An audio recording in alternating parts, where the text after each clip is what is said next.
Salute, salute. Salute to the internal, indigenous, spiritual, most high. Trolls, only God and your mama can love you.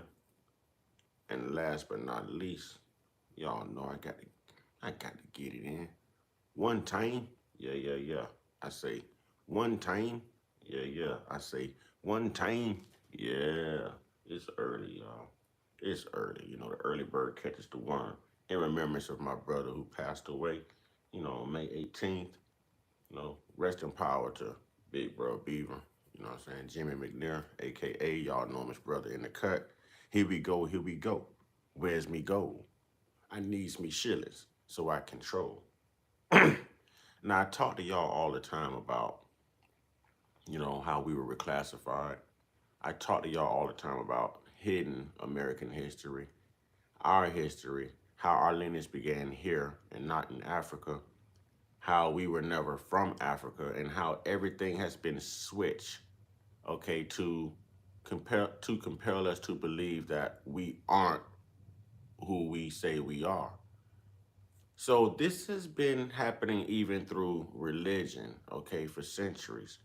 And that's why it's important to do research with everything because religion was actually used as a form of manipulation and control for the black man. All right, for the black man. We're gonna get into this morning. This is Pastor Ray Hagins.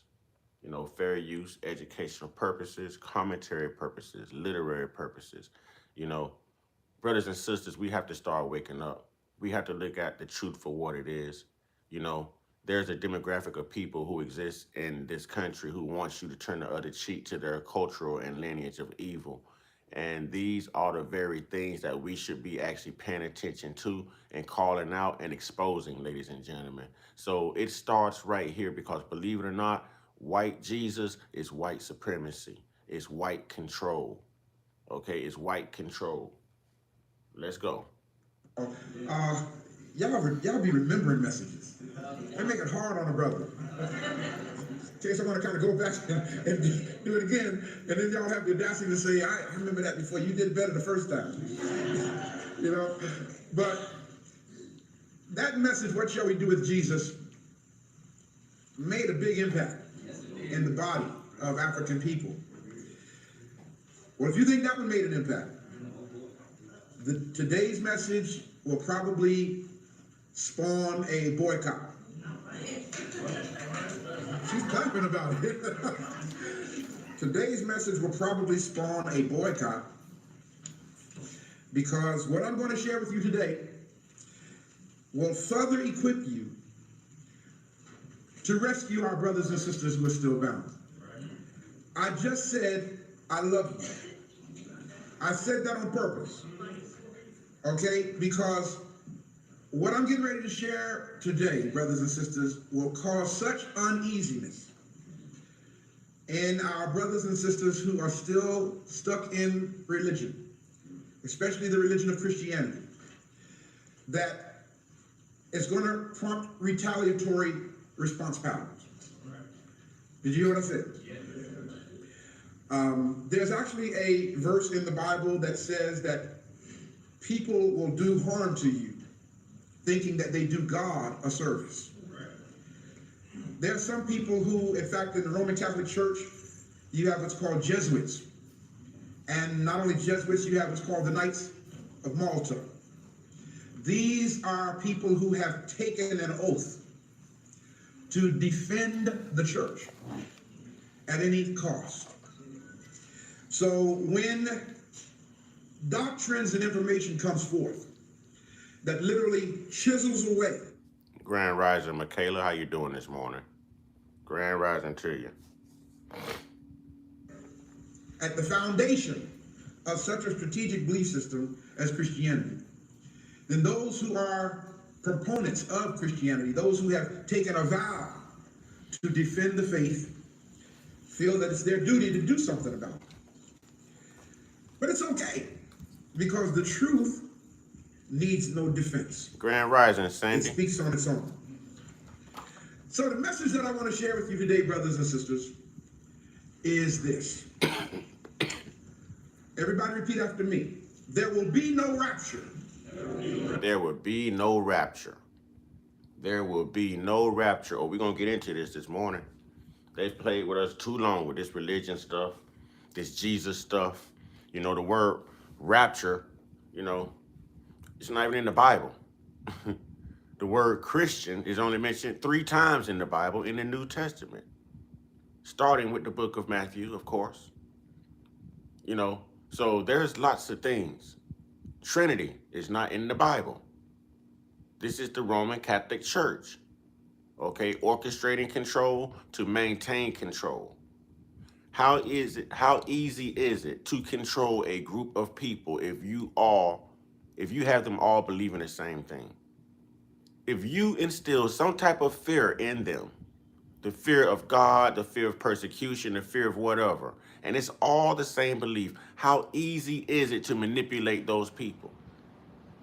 If Donald Trump told everybody right now at 7:30 this morning to stand where you are, since we are a Christian nation, and pray, everyone's going to stop where they are at 7:30 a.m. and start to pray.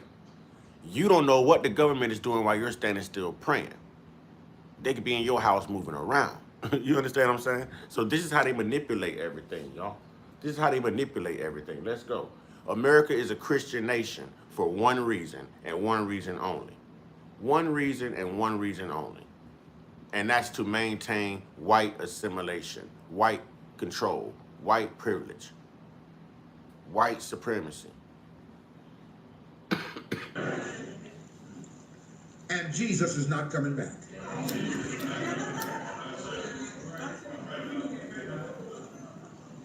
Did y'all get that? Ashanti, how we doing this morning? I know those of you here, you know that already, unless we have some visitors with us today. Okay? But there are a lot of, y'all, I'm going to be honest with you, I'm starting to get an influx on Facebook, email, phone calls. I'm starting to get a serious influx of people who've been listening, who started listening from the perspective of how can I disprove this brother? You follow what I'm saying? But in the attempts to try to disprove what I'm saying, they've gotten harpooned. They just get hooked. They got harpooned. And that giant hook of the harpoon is in them. And now it's like, man, you got to answer some questions for me. So that we are... I have my camera off this morning. I'd rather people focus on the message than focus on me. You know, and sometimes people can drain your energy, you know, through a monitoring spirit. So until I burn my sage this morning, no, I'm not coming on camera. You know, I'm not coming on camera. Very quick to reach our brothers and sisters. I want to share this information with you. I say again, and actually I want you guys to replicate what I'm going to do today. But I am here, though. Make no mistake about it, I am here, though, okay? Now you can put a face with a name. I am here. All right, ladies and gentlemen. Class is in session. Let's learn something. Okay? Starting from right here. Before I share this information with you, please understand, brother. Now, if you are a Christian, normally I would tell you this is not where you want to be right now. But if you are a Christian, I'm going to tell you this is where I need you to be right now. Because y'all got to stop passing this craziness along, man. You have to start passing this craziness along. And to all my brothers and sisters who look like me, I'm telling you, you really have to let this go. This is how they control you. You can, you know, the slave and the slave master cannot share the same God. You cannot share the same God. Most black people hate everything about white supremacy and white control, but somehow we hold on to their white religion, the whitewashed Christianity. You know, the fact that a white man is supposed to come out the sky with a crown of thorns, blowing a trumpet, you know, on a horse, on a cloud, and save somebody. You know, you're never going to see that happen outside of the Bible. Like you're never going to see green eggs and ham outside of Dr. Seuss. Okay? You're never going to see this stuff. Now, I'm not telling you there is not a higher power. What I'm telling you is they made up the higher power that they fed us and your parents and their parents had no choice but to keep passing this down because this is all they knew. This was the gospel. All right. And people gossip. You know what I'm saying? People gossip. Ollie, what's good, Ollie? Good to see you this morning. What's good, Ollie? So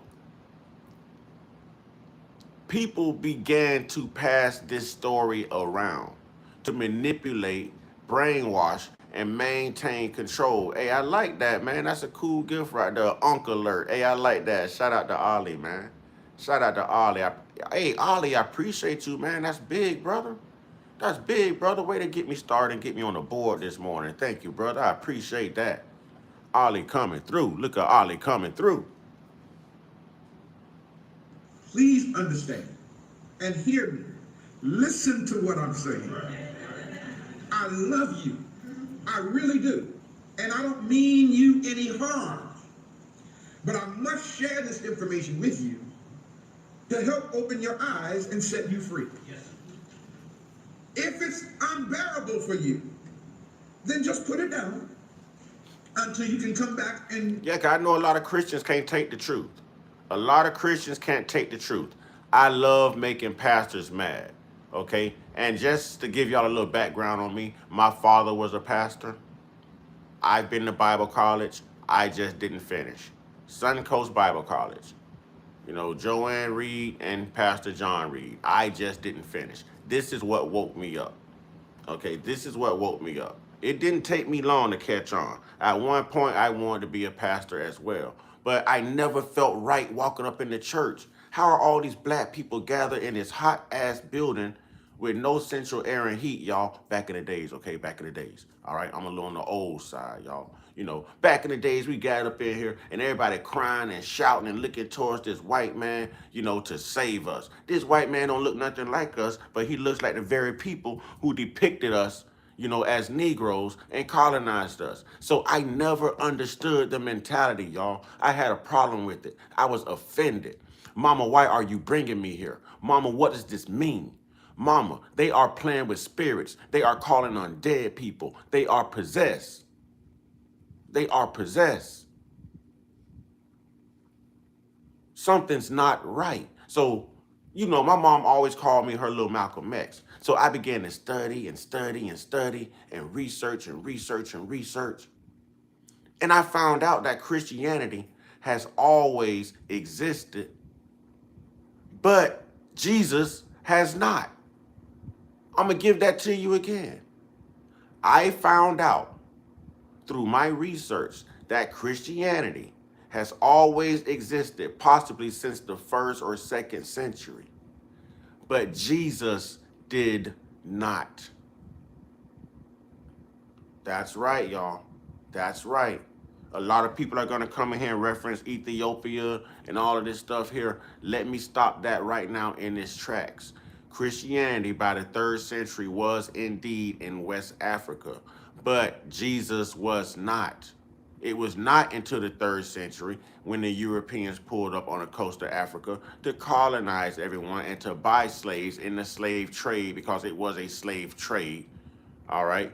They used religion once they conquered parts of Africa. They used religion to assimilate the white culture, and Jesus was introduced by the First Council of Nicaea in 325 AD under the Emperor Constantine of the Roman Catholic Church. That's right, ladies and gentlemen. He was written into law. Before Jesus in Africa, they knew of Horus and Osiris when it came to Christianity, not Jesus. Jesus is made up, ladies and gentlemen. There was no J in the alphabet, in the Hebrew alphabet at all. There was no J. And I share this piece of knowledge with my tribe all the time. If these people wanted to tell you the truth, they had every opportunity before burning hundreds of thousands of doctrines and documents that proves exactly what I'm saying to you, because they did not want the public to know of this meeting. The First Council of Nicaea, 325 AD. I've heard the name, Ollie. I've heard the name. All right. Ollie says, yes, I'm interested in religion, but mainly to help those trapped by it. We have to break people free of this because it's control. You know, this is how they maintain mind control over Debo. You know what I'm saying? Y'all know what Chris Tucker said on Friday. I got mind control over Debo. Well, they've got mind control over the population through manipulation and through colonial persuasion. You know what I'm saying? Jesus is not real. You're probably going to go in your closet and cry today after this live stream. Jesus is not real. Jesus is not real at all. But you're real gullible. Sweet tea, what's good, sweetheart? But you're real gullible, though. You're very gullible. You're very shallow-minded. Let's get to it. Deal with it later. Because the information ain't going nowhere. You have to digest it as you can.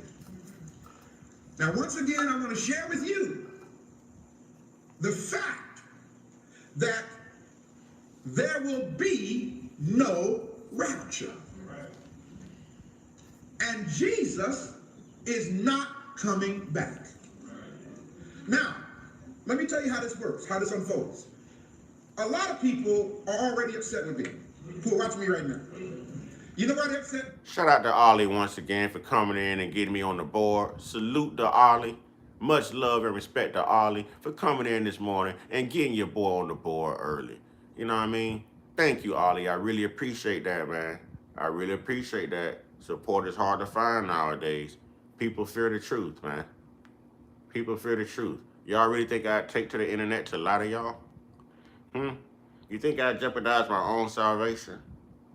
Y'all ain't never thought about how these people are playing with dead spirits, praising dead. Look, Ollie showing out again. Thank you, Ollie. I appreciate that, Ollie. I appreciate that. It feels good to come on here and have somebody that's going to support you. You know, it feels good. All right. Why do you think that? Surely you accept that there is no good evidence. If you have hope against hope, then that's something. But hoping and knowing are two different things. That is true. Hoping and knowing. Okay, let's go back to the Bible. Hebrews 11:1 says what? For faith is the substance of all things hoped for and evidence of things not seen. How can you have evidence of things not seen if you're not talking about just the wind itself? You can't see the wind, but you can feel it. You know it's there because it does damage. It does damage. So it proves its existence. The wind validates its existence, although you can't see it. You can see structural damage. All right? Now, let's reference this to religion. Religion in Romans is basically classified as superstition. That's right. Religion and superstition is basically the same thing. Same thing. There is no evidence of Christianity, only claims. No, there is no evidence of Jesus. There is no evidence of Jesus, only claims. I mean, we have proof of Christianity. Half of your racists in this country are white nationalists and white Christian nationalists. We have black people, you know, who are the token N-words, you know, for this same religion. All right? For the same people who colonized them. So there's proof of the structural damage and the internal damage, the core damage of Christianity, but there's still no proof of no Jesus. But I gave you the proof. The First Council of Nicaea, 325 AD. You know what I'm saying? The First Council of Nicaea, 325 AD. Emperor Constantine. Emperor Constantine. Let's go. Because Ray Hagins just said that there will be no rapture and Jesus is not coming back. So why don't we augment, why don't we modify the subject to say it this way? The Bible says that there will be no rapture and Jesus is not coming back. Now let me show you what I mean here. Y'all follow this. If you just say that to a person, they're going to shut you down. Because they're going to say, you done lost your mind. But if you say to them, the Bible says there will be no rapture and Jesus is not coming back. If you say that to them, you know what they're going to say? Show me. Right, exactly. That's the first thing. They're going to show me where it says that. So are y'all ready to do some Bible work here? Okay, Christians, open your Bible. Open your Bible, because y'all do not know this evil book in which you praise, this evil book in which you worship. Y'all don't know. There's lots of evil in there. Why do you think most Christians are evil people? Why do you think they're mean people, rude people, selfish people? Huh? One-sided people, closed-minded people. Why do y'all think everything about a Christian is about money and control? Money and control. These people are waiting for someone to come and save them because they don't have the ability to tap in consciously and save themselves. So they need that hope. And that pastor needs you to feel like you need that hope. That pastor needs you to feel like you are cursed. That pastor needs you to feel like you are failing. That pastor needs you to feel depressed and not worthy. You know why? Because he needs to pay his bills. He needs to get his children through school. You know, he needs to take care of those 2 or 3 mortgages and those loans. You know, shout out to the Recovering from Religion. Really great resource. So many people are happier now that they think for themselves and not live. I tell people all the time, man, think free, live free, man. Think free, live free, man. If you let these people manipulate you, the fear of God, why would you fear such a loving, merciful person? You know, why would you fear that? Come on, y'all.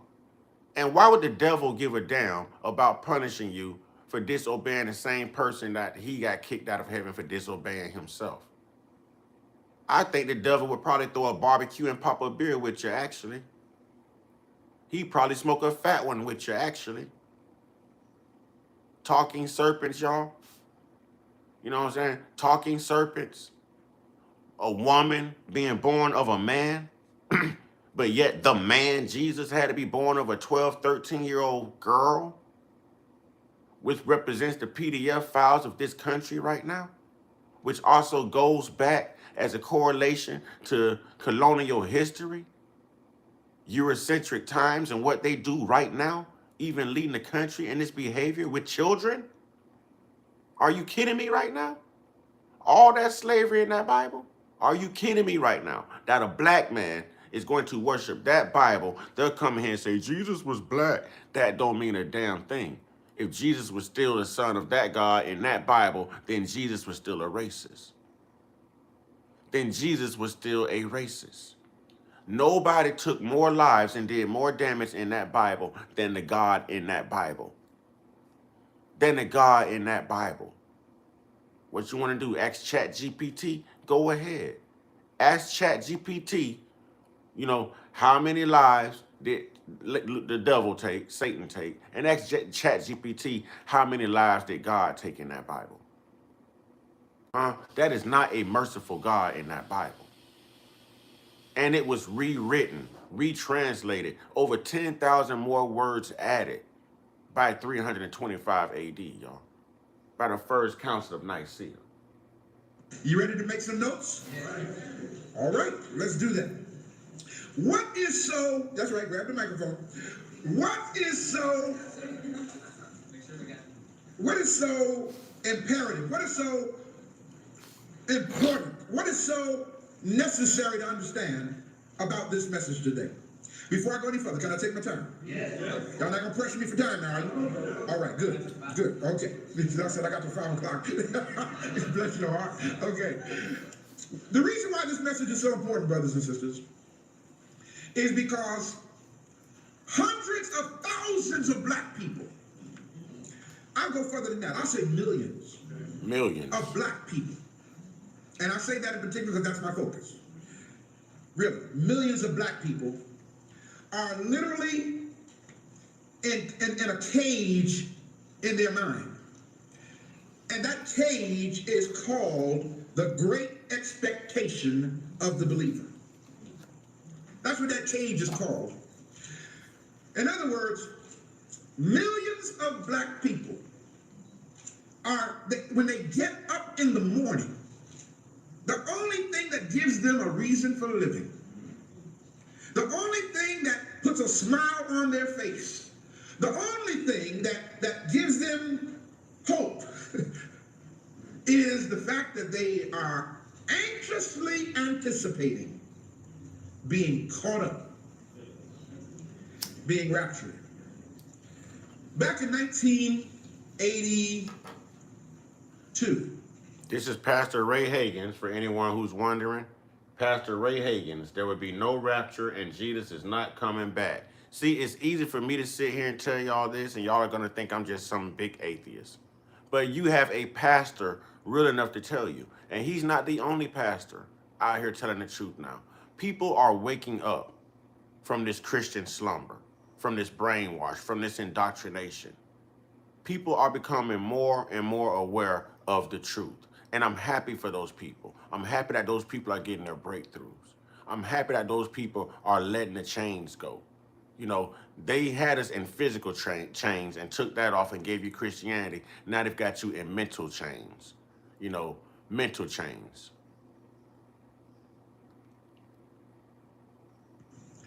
After it was 1981, I recorded it in 1982. I wrote a song. It's on my album entitled Ray Hagins and the Ray Hagins Concert Ensemble. Ollie, you tried. You're a moderator. You know, if you ask, hey, if a moderator reaches out, you know I'm gonna, you know what I'm saying? You know I'm gonna read your comment. You know I'm gonna answer your question. So, hey, brother, you know, hey, you always free, fam. You always free.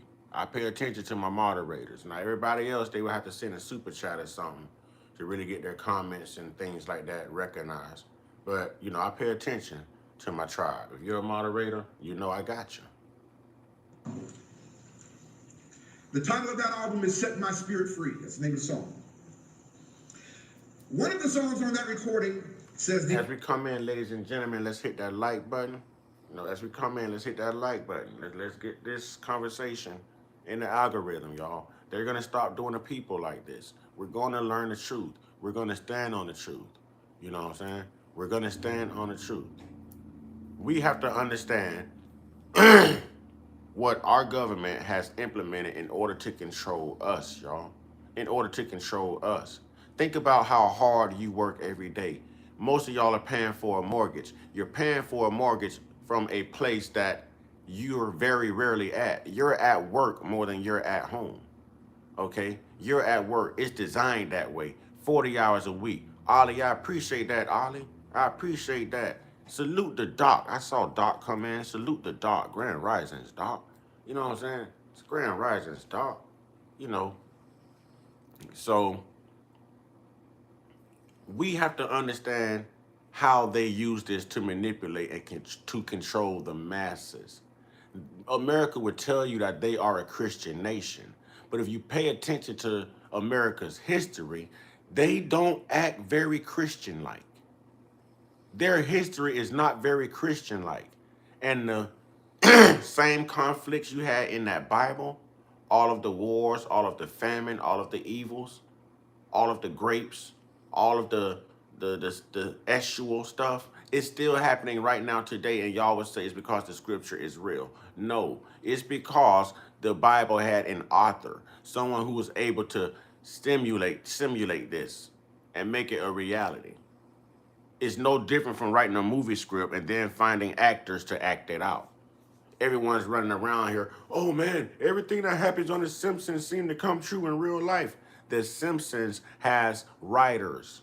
They're introducing you to something so that you can get the focal point, grasp the ideology, and then later on it's going to happen. And you're going to think that The Simpsons are predicting this the same way you think that the Bible said this was going to happen.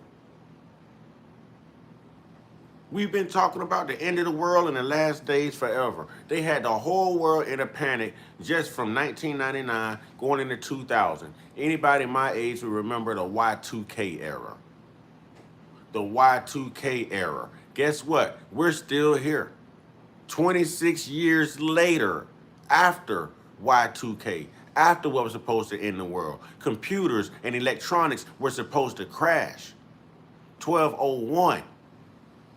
January 1st of year 2000. None of that happened. It was fear.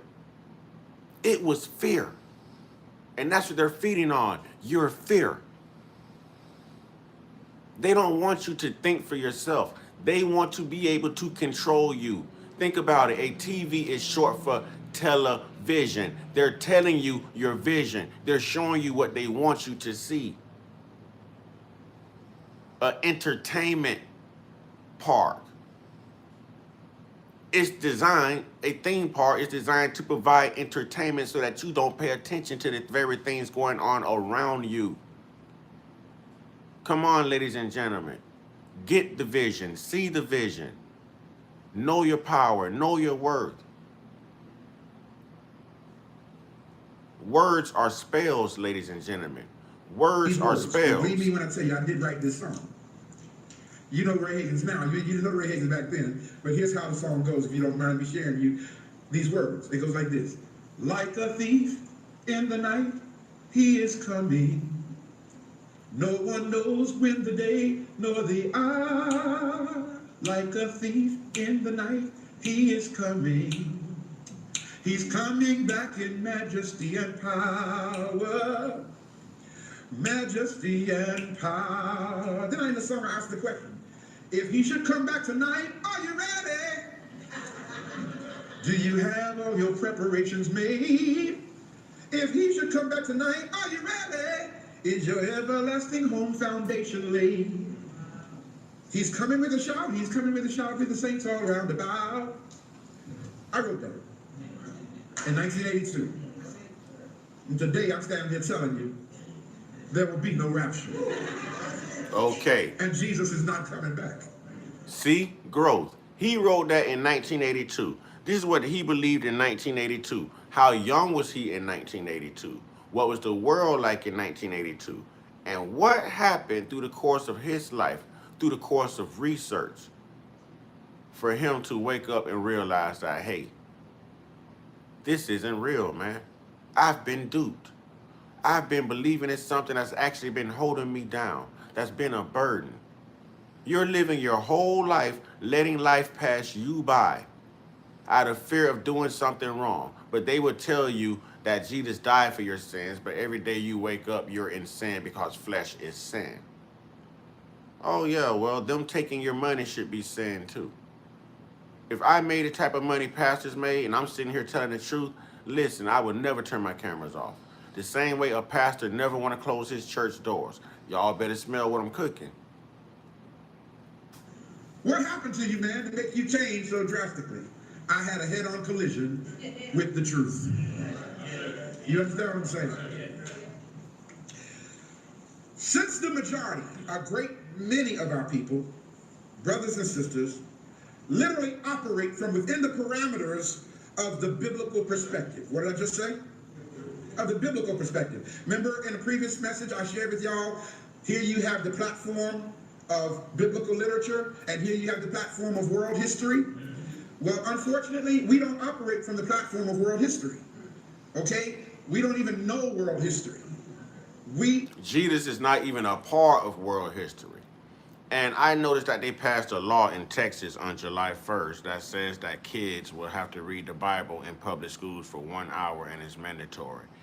Now is the time I will be pulling my child, especially my black child, up out of these public facilities.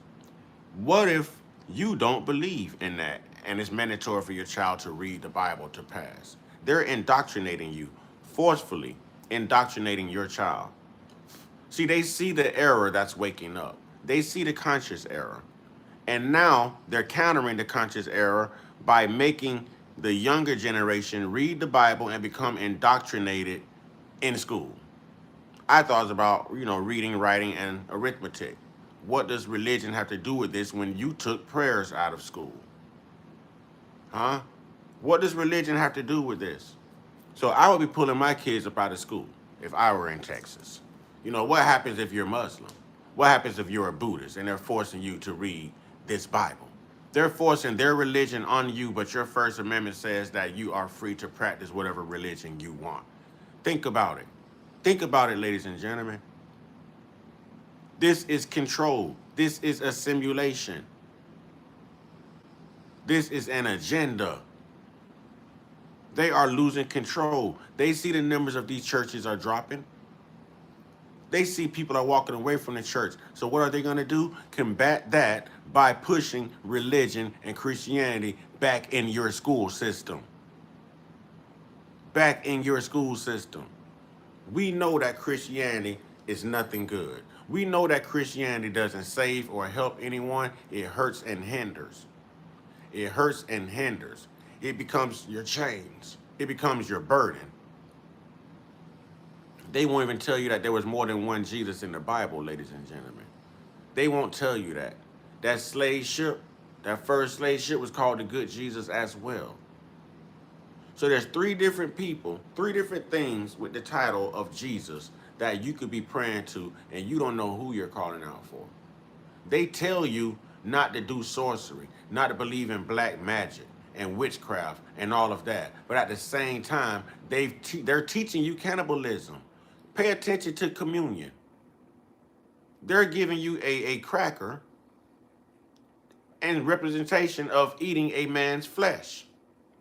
They're giving you grape juice, cranberry juice, whatever, in representation of drinking another man's blood. Flesh of my flesh, blood of my blood. These are evil works. When you pray, that is a ritual. When you sing, those are ritualistic hymns.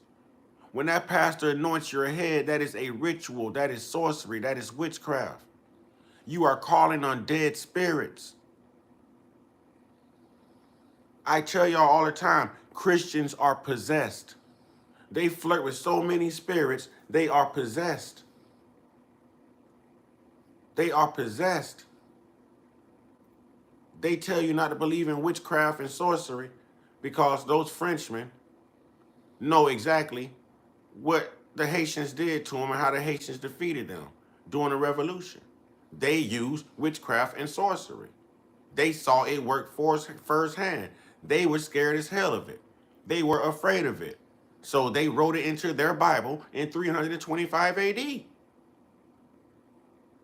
It's there. It was rewritten, revised. King James himself had homosexual tendencies.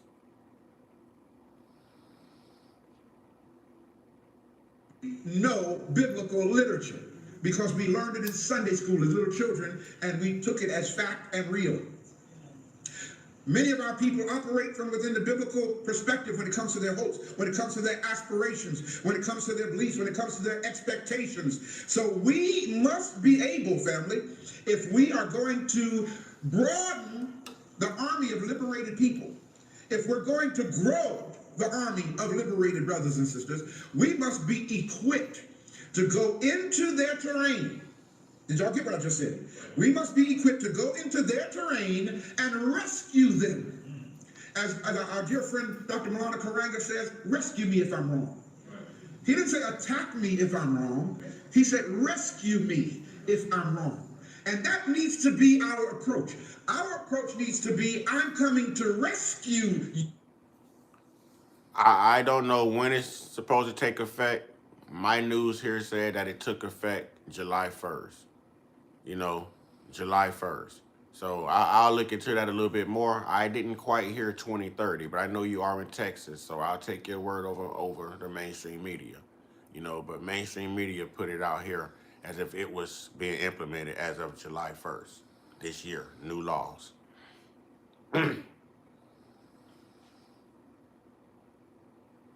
You, not attack you, not to show you that you don't know what you're talking about. I'm coming to rescue you. Now, how do you have to rescue a person? You have to rescue them in love. You have to rescue them with compassion. You have to rescue them understanding how painful what you're saying to them is. So once again, I say to you, I love you. Did y'all hear what I said? I love you. I said, God, I love you. Y'all sitting in your living room right now watching this. I love you. I can't see you, but I love you. I got to say this to you because I want you to not just hear what I'm saying, as the elder just said, I want you to listen to what I'm saying. I love you, but I gotta set you free. Gotta do it. Love you, but I gotta tell you the truth. It is storming like crazy outside. No, but I gotta tell y'all the truth, man, because we can't stay stuck here, man. We can't stay stuck here. We can't. We can't stay stuck here. Let's do that now. Everybody say, Yeshua. HaMashiach. Now, Yeshua is actually referenced, Yeshua is referenced in the Ethiopian Bible. In our Bible, where it says Yeshua, it now says Lord. Slave masters, well, slaves called their slave masters Lord.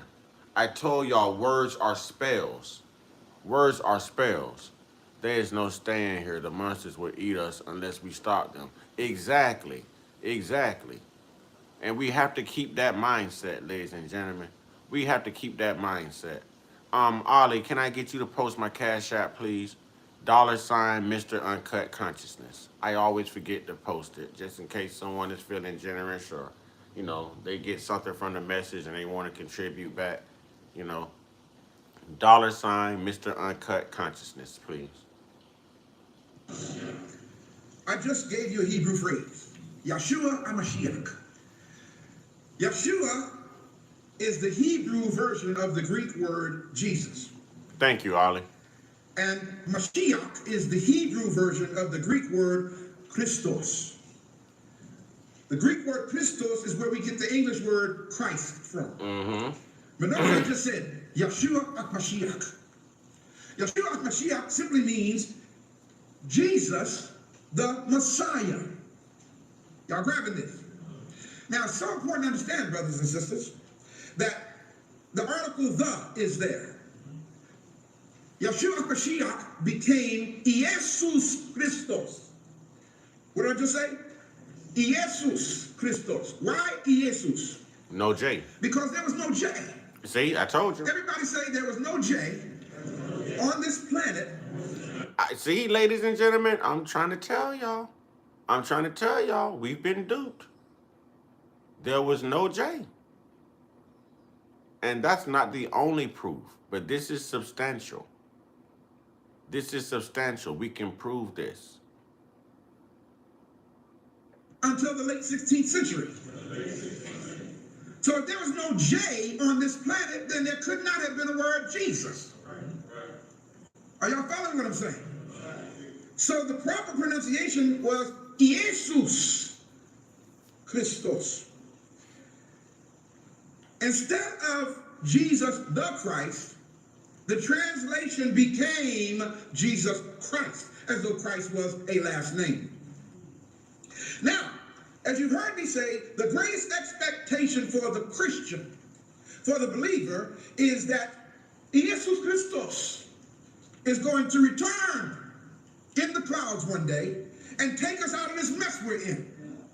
And as a result of you thinking that somebody's going to come take you out of this mess, you're not trying to improve the mess. Because you're waiting for a deliverer. You're waiting for a savior. Many black folk have reverted back to waiting for Jesus now, since they've been disappointed with Barack. They thought he was going to do stuff that's not happening, so let's go back and wait on Jesus now.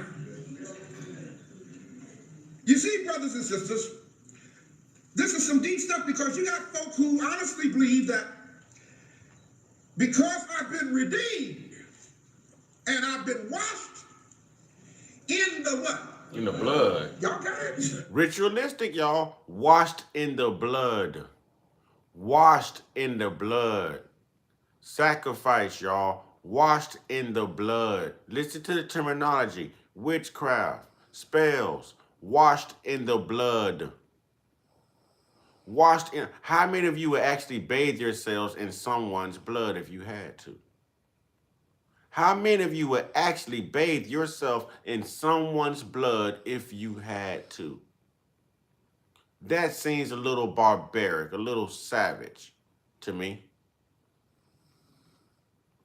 That seems a little mentally challenged to me. Just like sacrificing your firstborn child to show some God that you love him and you believe in him. Are you gonna, what? I'm supposed to believe that you're gonna send me my baby back? Well, let me keep my baby. We have to think about this type of stuff, y'all. We have to think about this kind of stuff. Washed in the blood of Jesus. Because they say you are washed. I've been redeemed. I have been washed in the blood of Jesus. I've been saved. How many people actually wash themselves in someone's blood? Y'all got it? Because I've been redeemed and I've been washed in the blood of the Lamb, that one day a trumpet is going to sound and we're going to be caught up. Well, let me ask 3 questions. Everybody repeat these 3 questions after me. And brothers and sisters, as we ask these questions, we mean no harm. I want you to think. That's all I want you to do. Here's the first question. Everybody repeat after me.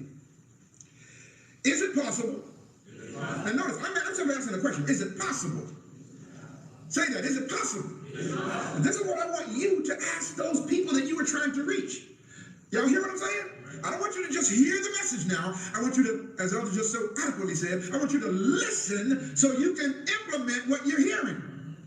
When you talk to people, don't just be insensitive to them. Ask them, is it possible? Repeat the rest of the question by saying that Jesus expected his messianic kingdom to be established on earth within his generation. Some of y'all saying no. Is it possible? That's all. Is it possible that he honestly expected his messianic kingdom? Now, of course, we know he didn't really expect anything. And why do we know that? Because he didn't exist, right? But again, we're trying to reach those who are there on that level, who think he did, right? So let's talk to them on their level. That's the only way you can reach a person, brothers. Listen, y'all. You ever notice that a Christian person is the hardest to talk to? And a Christian person is the only person that will push their religion on you? You know, it's like other people that ask you, yeah, this is Pastor Ray Hagins. Pastor Ray Hagins. He's a prolific teacher, man. Prolific teacher. Prolific. But you have to talk to a Christian a certain way. And you have to ask them questions. These Christians can't answer questions. Hagins with an I instead of an E. You got everything else right. Just replace the E with an I. That's the mistake many of us are making. We are talking to people on a level that they're not on. And then we get upset with them when they're not understanding what we're saying. You have to go to the level. Imagine, you have school teachers, we've got retired school teachers here, who have masters and working on their doctorates in education. And guess what's really deep about it? With that level of academia, Correct, what Ollie. grade level did you teach? 10 through 12. Elder, what grade level did you teach? Early childhood education. Elder Lucas? 13. So these were the elementary grade levels, and these are adults with degrees.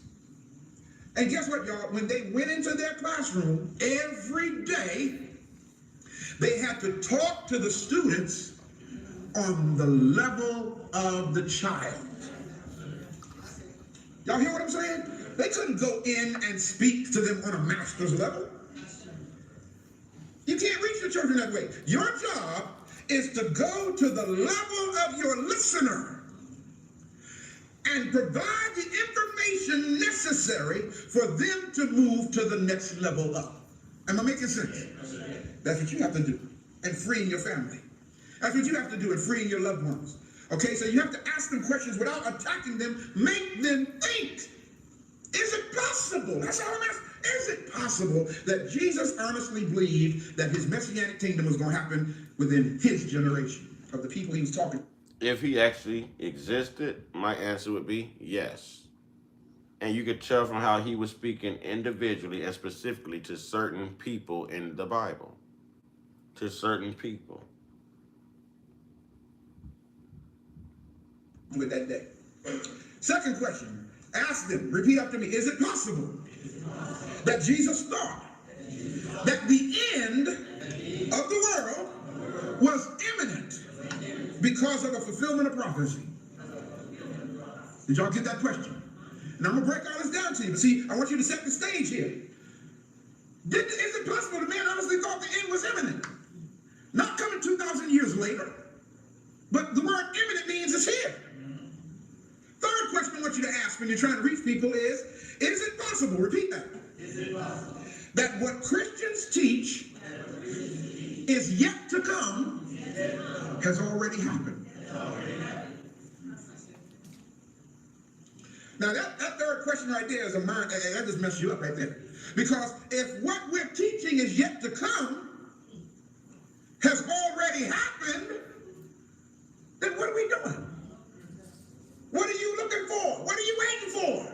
If it has already happened, what are you waiting for? Exactly. Exactly. Christians do not think logically, y'all. If you believe in all this Bible stuff, I mean, you might as well believe in a tooth fairy, old Saint Nick, little leprechauns on St. Patrick's Day. You might as well believe in Cupid, the Loch Ness Monster. You might as well believe in all of this stuff. The Easter Bunny. You might as well. And then go get your mental health evaluation and get your money. Because obviously there is something wrong with you.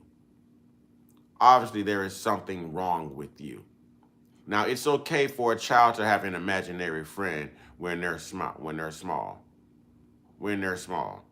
But if you still have an imaginary friend and you are all grown up, something is off. You know what I'm saying? Something is off.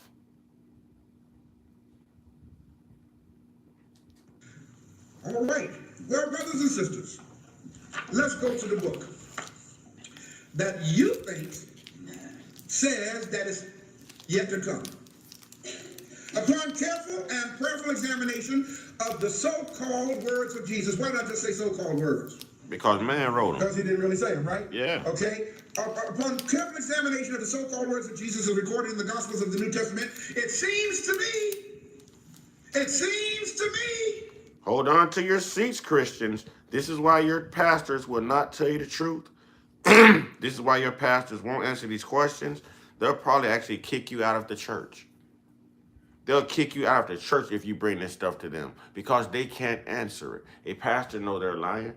A pastor's job is no different from a dope boy's job, a D-boy. It's to get you to spend your money, convince you that what they are selling you is real. They've got you convinced that you can buy a blessing. They've got you convinced that you can buy a miracle. They've got you convinced that you can buy salvation. You can buy forgiveness. Come on, ladies and gentlemen. Come on, ladies and gentlemen. Yep, that's him. That's him. That's him. You found him. That is Pastor Ray Hagins, Ollie. You found him. Ollie does research. Salute to Ollie. Ollie been showing out ever since they came in. Salute to Ollie. Salute to Ollie. Yep, you found him. That is he. That is he. You found him. You found him. Let's go.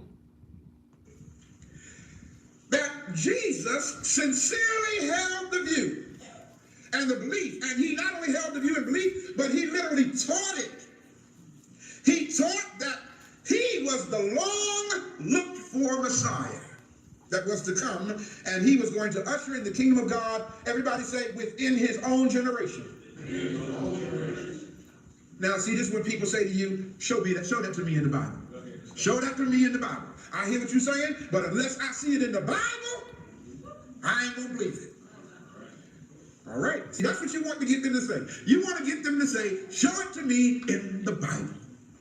And then you got to be ready to use the Bible. You can't say that. Please, whatever you do not say. J-Dub, salute to you. Salute to you, J-Dub. Salute to you. What a lot of Christians say to me, and that is, it's in there somewhere. I know it's in there, I read it. No, don't say that. See, now you are the personification of ignorance. Don't say it's in the Bible unless you're prepared to take them and show it to them in the Bible. Let's look at Luke, the 21st chapter, verse 31 and 32. Luke 21, verse 31 and 32. Now, we're going to be turning to a lot of scriptures here, so let's do this quickly, okay? What does it say? So likewise, when you see things come to pass, yes, know you that the kingdom of God is nigh at hand. Listen to what he's saying. Likewise, when y'all see this stuff coming to pass, now the thing is, I've been telling you, how do you read the text? When you say these things, what things? Okay, well, the things that she's referring to are in previous verses. We'll cover that in a moment. When you see these things come to pass, it goes on to say, know you, I want you to know. This is what he's saying. I want you not think, not believe, not assume. I want you to know that the kingdom of God is what? Nigh at hand. Nigh. What is another word for nigh, y'all? Near. Thank you. The kingdom of God is near. It's at hand. So right off the bat, it's telling you that nigh or at hand means now. It ain't 2,000 years. It ain't 2010. It's not in 2012. What is that thing? December what? We got these folks that think everything gonna happen in 2012. You know, no, It's now, not in 2000 something. Now, nigh at hand. Go ahead, read. Verily I say unto you. Another word for verily is truly. In other words, I'm telling y'all this. Rest assured that what I'm saying to you, go ahead. This generation shall not pass away. What generation? This generation. Okay, now let me show y'all where we mess up here. And I want you to be able to show this to people you're trying to reach. We make the mistake of interpreting what's said from the perspective of the reader and not from the speaker. So when it says this generation, it's not talking about this generation of those of us reading it. It's talking about this generation of the speaker. The speaker is saying this generation. For example, if I was to say to y'all, this generation's crazy. Why would you think I'm talking about a generation that's going to read or watch this DVD 50 years from now? Facts. Facts. But that is how it'll be interpreted. Facts. But that is definitely how it would be interpreted. Who's ever reading that scripture, that verse, that doctrine, 50 years from now, is going to cosplay that as if they're talking about that specific generation. And this is how they've passed this on to control and manipulate people. This is why thousands of years later, you still hear people say, Jesus is coming back. Thousands of years later, people are saying, well, the world is coming to an end. Jesus is on the way. People, you've been programmed to say this. You've been programmed to believe this. You've been programmed. There were people before us, generations before us, who believed the same thing, who are in their graves right now, still waiting on Jesus to come back and save them, who are on their deathbeds, maybe dying of cancer, who was wanting that miracle that they paid for, wanting Jesus to come back and save them, but, when it goes the way, if you get that miracle, you're going to say God is good. If you never get that miracle and you die, you're going to say the Lord's will had to be done. You are programmed. You are programmed to believe this manipulation. None of it is real. It's not real, ladies and gentlemen. It's not real. Talking serpents, talking donkeys, 13-year-old young girls having babies from a God that are we serious right now? A man being cast into a furnace and walking through are we serious?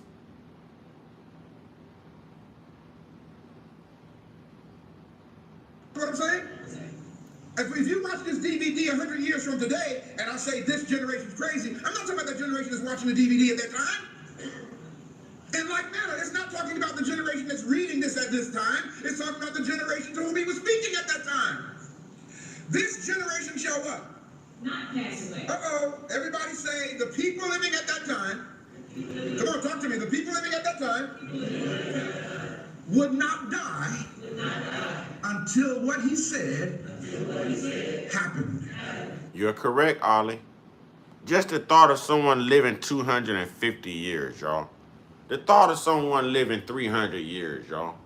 The thought of someone being raised from the dead, y'all. The thought of a woman being able to touch the garments of this so-called Jesus at a well so that she could be healed of her bleeding issue. But yet the Bible tells you a woman was cursed with that bleeding issue due to Eve. Don't y'all know there will be women around here digging up Jesus' garments? Damn a hysterectomy. Let's go find Jesus' garments. We gonna get rid of this issue every month. Come on, man. Everyone's got someone they love who was passed on. Did Jesus raise them up like he raised Lot? Did he?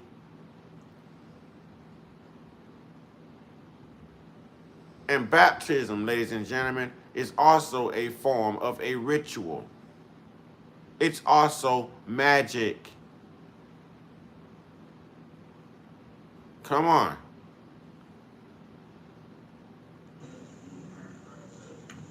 Are y'all clear?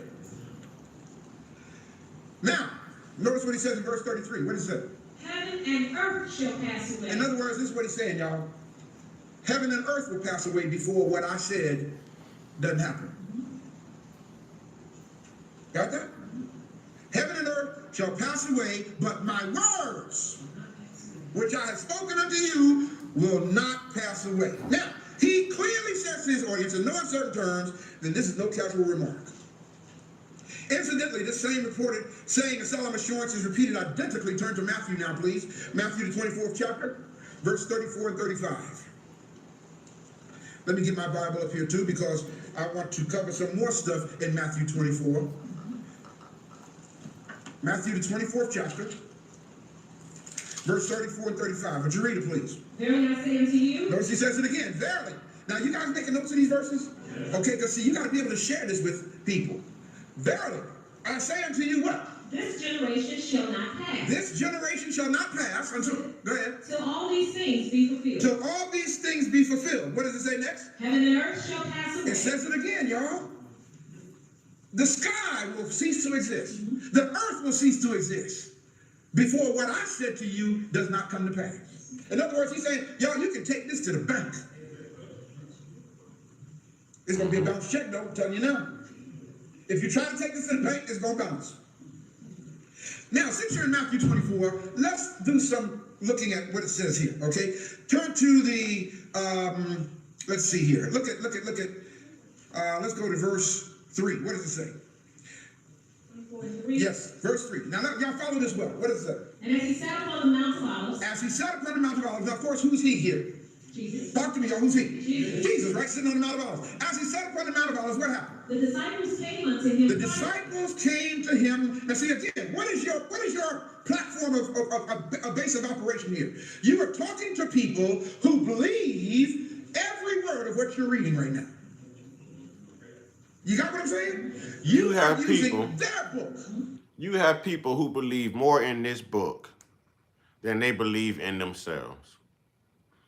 You have people who have more love for this Jesus than they have for themselves or their own children. If people believed in themselves the way they believe in this BS right here, imagine the things that you could get done. What could hold you back if you actually had this type of empowerment, self-empowerment for you?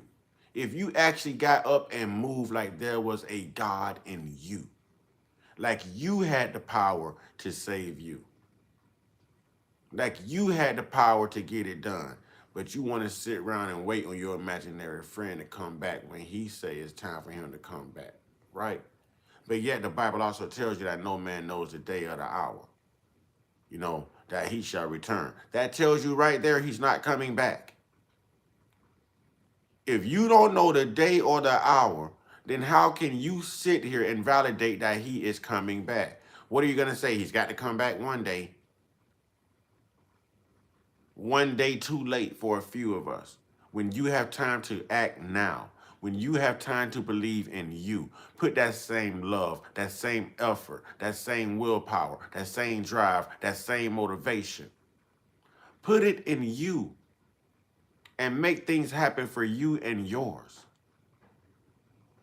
Make things happen for you and yours. They took away self-empowerment, y'all. They want you to depend on something. Be independent. Be independent on thyself. Do the work. Get it done. Jesus is not going to bless you with that job if you don't use the God up in you to get up off of that sofa, be tired of being broke, and go apply for that job. It's not just going to fall in your hands. You know, a lot of people wake up and spend their money on scratch-off tickets and lottery and everything in hopes that this can be that ticket. And Christians do the same thing, believing in Jesus in hopes that today is going to be that day that Jesus comes back. You will hit the lottery before you see Jesus come back. You will hit the lottery 3, 4, 5, 6, 7, 8, 9, 10, 11, 12 times before you ever see a Jesus come back. You will hit the lottery 12,000 times if you can live that long before you see a Jesus ever come back. Jesus was written. He was made up. He's a Tom Sawyer. Huh? He was made up. He's not real. Only in that book and only in your mind. If your car breaks down right now, you can't go out there and touch your engine and say, in the name of Jesus, I heal my car right now. You are healed. You think a lightning bolt gonna come from heaven and zap your car and your car is gonna crank now? You better save up your money and get your car to a mechanic. And y'all would thank Jesus when that mechanic fix it, rather than thanking that mechanic who done cut his knuckles up and who's greased up in oil and everything else. You know?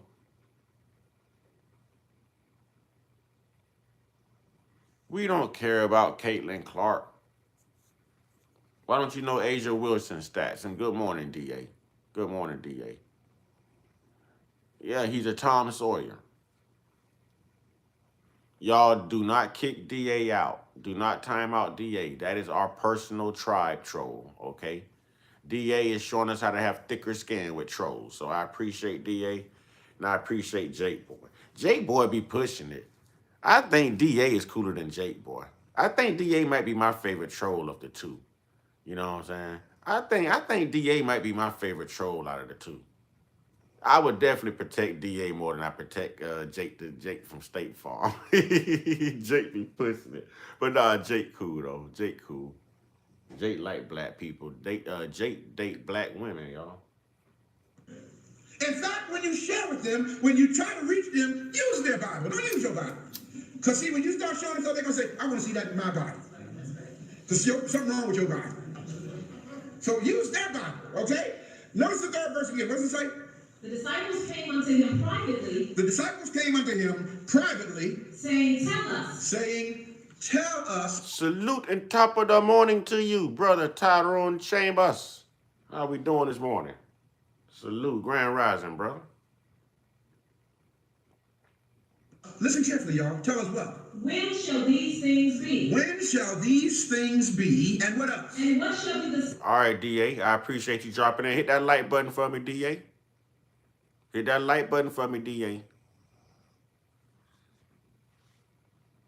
sign of thy coming? What shall be the sign of what? Thy coming, What shall be the sign of thy coming? and of the end of the world. And Thank of you, the DA. end of the world.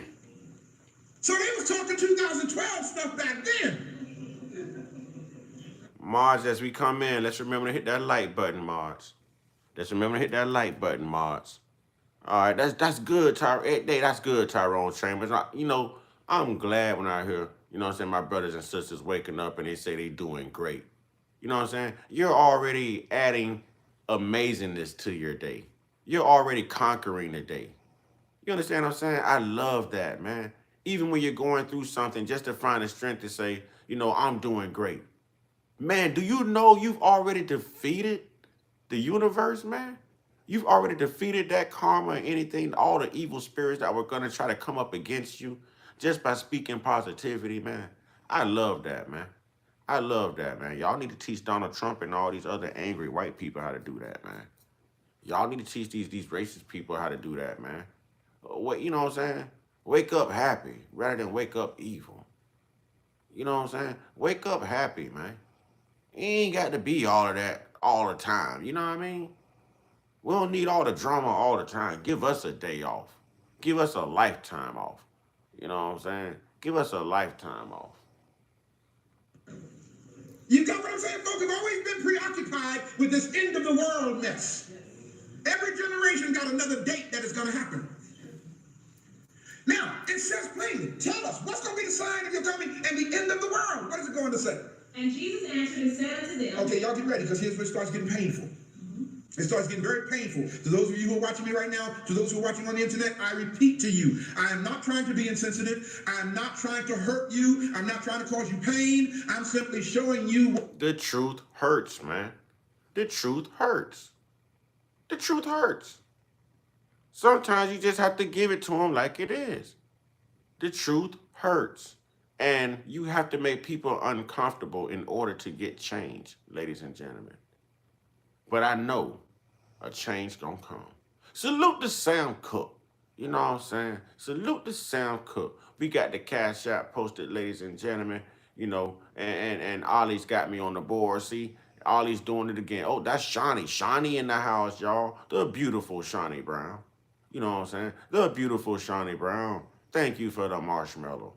Thank you for the marshmallow. Yeah. Hey, I'm gonna get me some s'mores. I'm gonna use that marshmallow for some s'mores.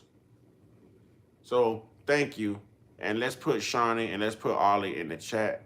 You know, y'all know how we do around here. Anytime that someone gives a contribution, you know, because they're scarce. Contributions are scarce, so I definitely want to acknowledge and show appreciation to those who contribute and those who are able to contribute. Let's put SB and let's put Ollie in the chat, please. Let's say thank you. Let's say thank you to Shawnee and let's say thank you to Ollie. Let's put their names in the chat, please, ladies and gentlemen. Moderators, as you come in, remember it's very important that you hit that like button for me. But the Bible says, you just never been taught to see it this way. And Jesus answered and said unto them, what? take heed that no man deceive you. Listen, people, I'm getting ready to ask y'all a question. Who was he talking to? His disciples. Who? His disciples. He wasn't talking to you sitting in this room. He was talking to his disciples. It clearly says, and his disciples came and asked him questions. And he said unto them, not to you. Brother Witherspoon, he didn't say this to you. Deacon McDonald, he ain't saying it to you either.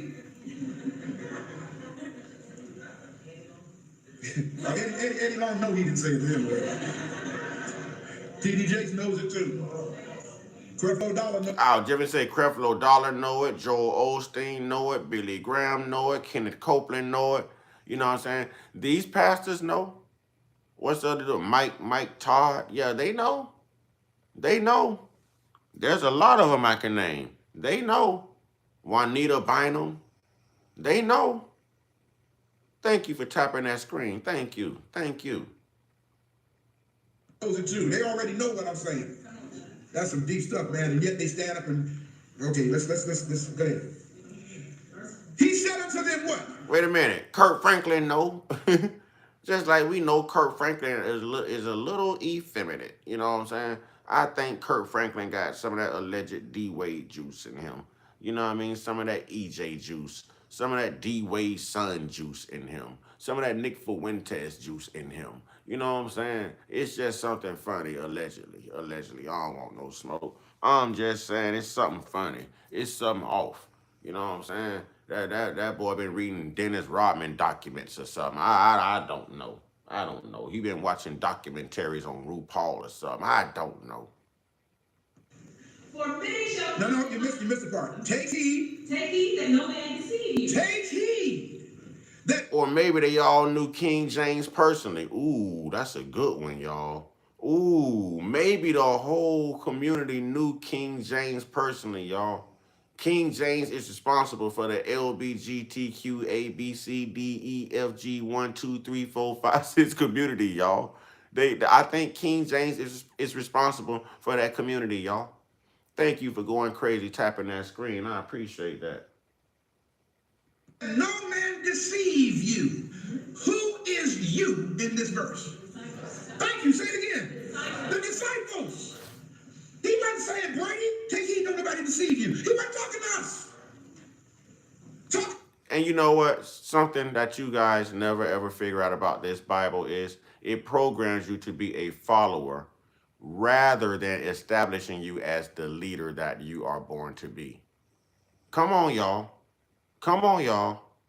This Bible prepares you to be a follower rather than ordaining you to be the leader that you are born to be. We're not born to follow, we're born to lead. That's why you reproduce. You have to lead your kids down a path of success. You have to lead yourself down a path of success. You have to lead yourself down a path of righteousness. You have to lead yourself down a path of economic stability. You know, you have to be a leader. Depending on people will always leave you dependent. It's always going to leave you needing someone in order to get something done for you. When you are an able body, a sound mind, and you are empowered to do these things for yourself. Mothers, think about the things that you do for your children, how you make the impossible possible when you need to, because all that matters is seeing your babies happy. All that matters is knowing that your babies aren't going to get picked on in school, and you're going to sacrifice everything to make sure that your babies have it. Even if you don't have it, you're going to make sure your babies eat, even if you can't eat. That's that power. That's that God. That's that strength. That's that leadership. That's what I'm talking about. Everything I just said that a mother does is selfless. But everything about that Bible and what these preachers does is selfish. Everything about the Christian religion is selfish. Wait, ladies, y'all don't hear me though. Y'all don't think we recognize what y'all do? Y'all give birth. We watch y'all bodies transform, change, go through a metamorphosis for 9, 10 months. And we watch y'all bodies close right back up and heal. A woman's body is phenomenal. A woman's body is phenomenal, y'all. That's why I do believe in a higher power. But it ain't that God in that Bible.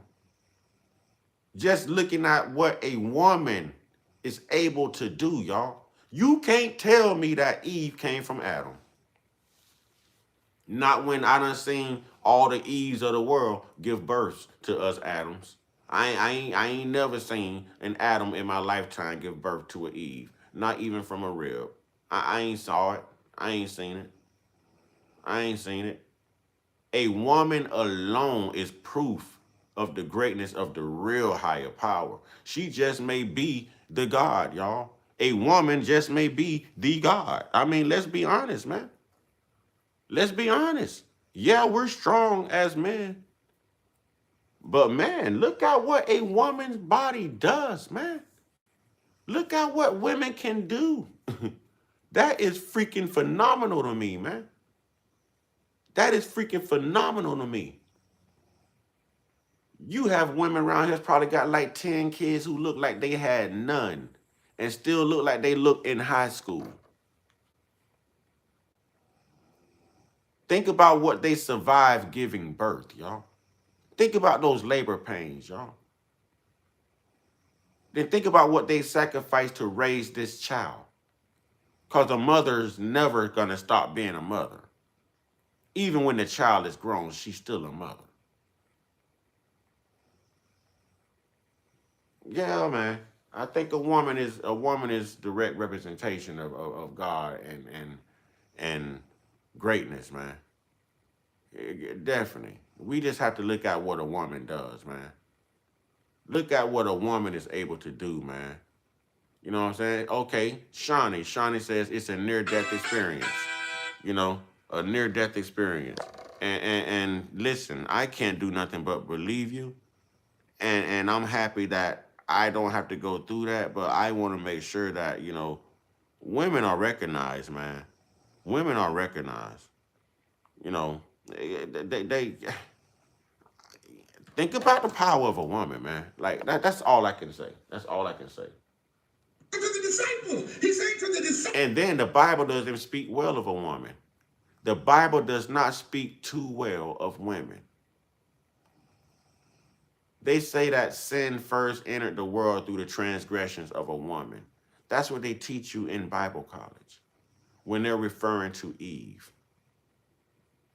That's what they teach you. That sin first entered the world through a woman, through the acts and the defiance of Eve.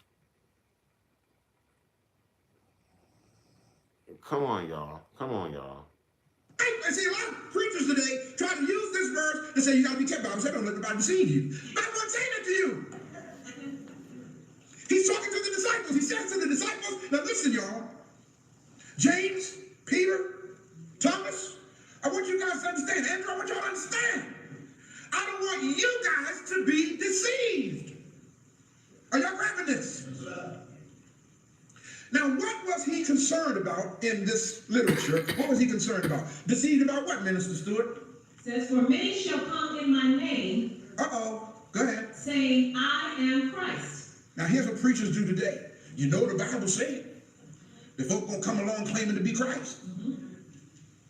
Look at somebody next to you and say, that is not what that says. If you look at that verse carefully, it says, for many shall come in my name, right? Saying, I am Christ. Saying, I am Christ. Y'all, some of you still didn't catch it. It does not say, many will come in my name claiming to be Christ. That's not what it says. What it says is, many will come in my name or as my representatives saying that I am Christ. You got it that time, huh? And do what? And shall deceive many.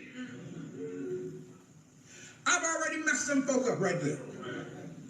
Because according To be honest, you are in three places at once. The past, that is in our blood, we are in the present, and our future passes through us in a present time. It's scary and beautiful all at once. We be giving that power away in relationships. I have learned to guard my energy and use the best spiritual hygiene to be clear. Careful with how you say you give it away in relationships. That's divisive. No one is put here to be alone. And you have no power without that man. The power you think you have with your sexuality, a man amplifies that. A man carries life in his loins. Women just bring life into existence. A man carries life through his loins and transfers that through the woman for her to have the power of reproduction to bring life into existence. So this feminine movement that you've been on, or some women have been on here lately, about, relationships, this, and giving my power away, and I'm every woman, you're nothing without a man. A man has a key to your lock. A man unlocks your power. Right. A man, there you go, Shawnee. A man unlocks your power the same way that woman unlocks that man's power. A man carries life through his loins. Women don't carry life, they carry eggs. We carry life. We fertilize the eggs to bring life to the egg. Women hold the power to nurture that baby and give life existence. Bring life into existence. A man can't do that. We carry life inside of us that we transfer to women. And women put the seasoning on it, y'all. A woman is in the kitchen cooking that thing for 9 months. A woman is going to bring that to reality. She's going to bring that to existence.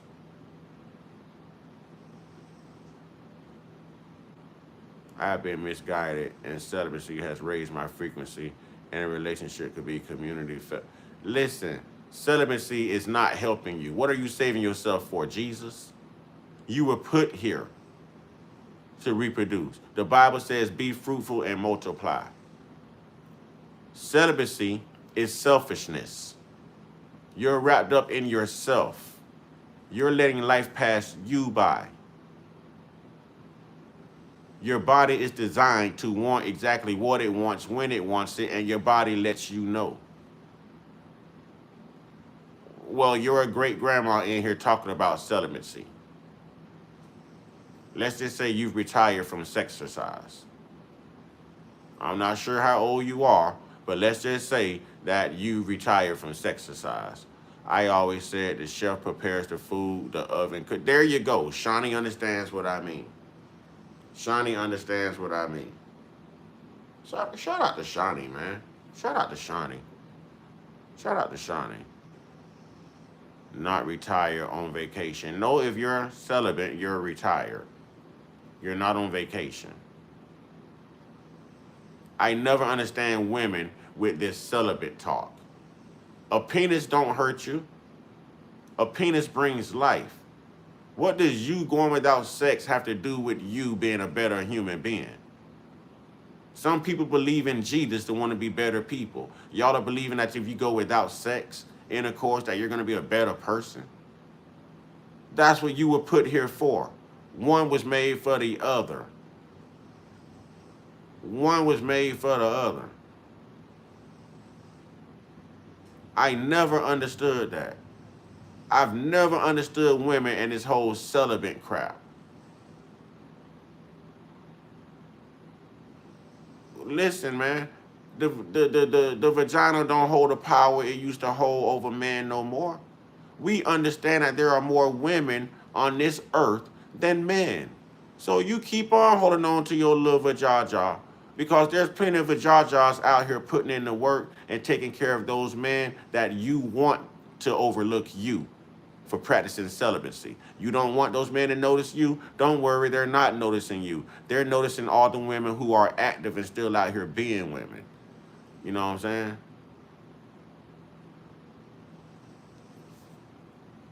That's the craziest thing I hear women talking about all the time. Celibate, celibate, celibate. But you looking for a man. You know what a man is looking for. What man is going to sign up to go through that with a celibate woman when there's I'll go to an abortion clinic. All of them fucking. Excuse my language. I ain't got to worry about them telling me they celibate. I know exactly why they here. Because they are sexually active. Huh? I'm not finna sign up to be with no celibate woman. She can't offer me God's greatest gift. Huh? Yeah, yeah, yeah. Yeah, yeah, yeah. What y'all got between the thighs that make a man rise and make him all tingly inside when he look at you in your eyes? Yeah, that's that main prize. If you ain't putting that on the table, a man ain't able. Just like if a man ain't got benefits, money, and all of that stuff, a woman don't want to be tied to him. So why are we going to tie ourselves to something that's not benefiting us? Keep on being celibate, and you're going to keep on being single. Keep on being celibate, acting like a man and his penis is the reason your life is bad, your luck is bad, and this and that. No, it's your decision making. You know what I'm saying? It's your decision making. No, I'm not upset, but I'm just talking sense. I'm talking logistics. It's all decision making. It's all decision making. It's our decisions that cause our afflictions.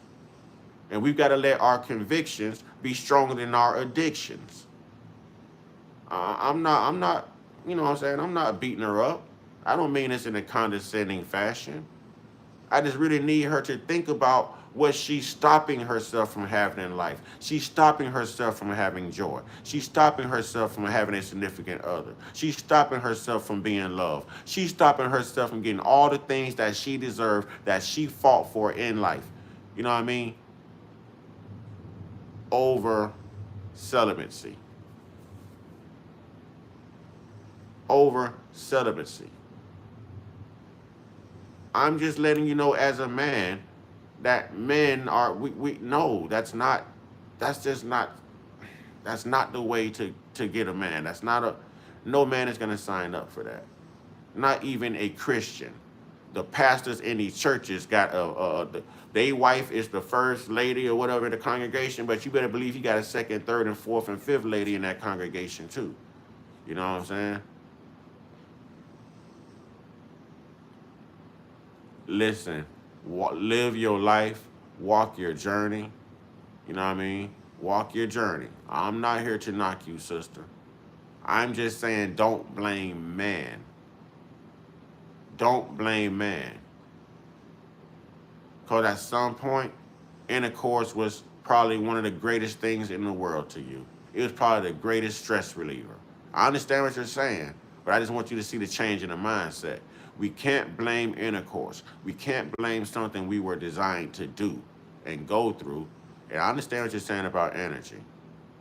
I understand what you're saying about energy.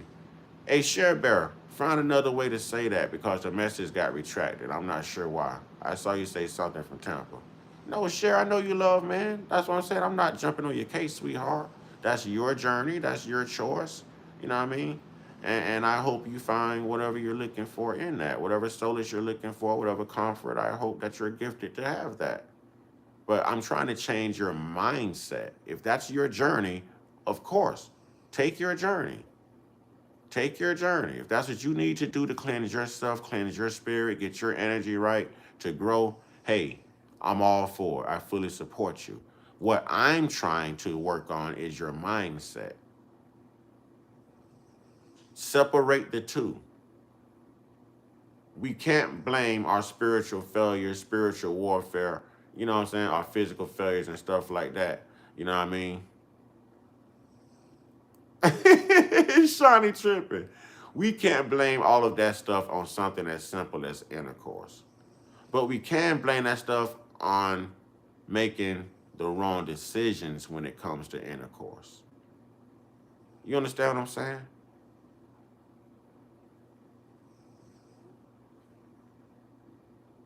Matthew 24, verse 5, it clearly says people are going to come along teaching that Jesus is Christ and deceive a lot of people.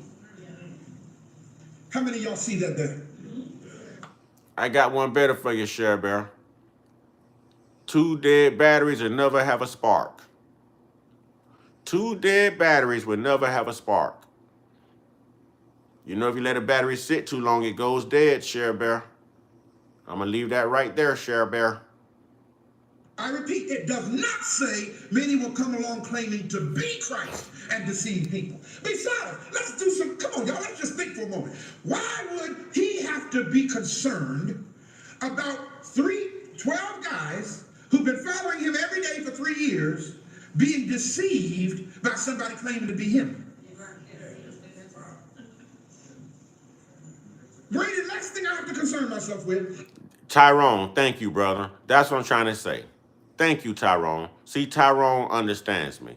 All men don't have negative energy. It's about the choices you're making. Men go through stuff with women. Listen, I've had to lock women up. There's a culture of women out here don't even know how to keep them hands to themselves. You know, we know as men not to hit a woman, but these women think because we don't hit women that they can hit us. You know what I do? Hello, 911. I'm going to take you down that same path. That same path. So what if a man chose to say, you know, I'm celibate because a woman's energy is this, or her juice box is blah, blah, blah, and I think that's why you know, we're doing nothing no different from what the scriptures in the Bible are doing. Downing women. Downing women. When it's all about the decisions we make. You know what I'm saying? It's all about the decisions we make.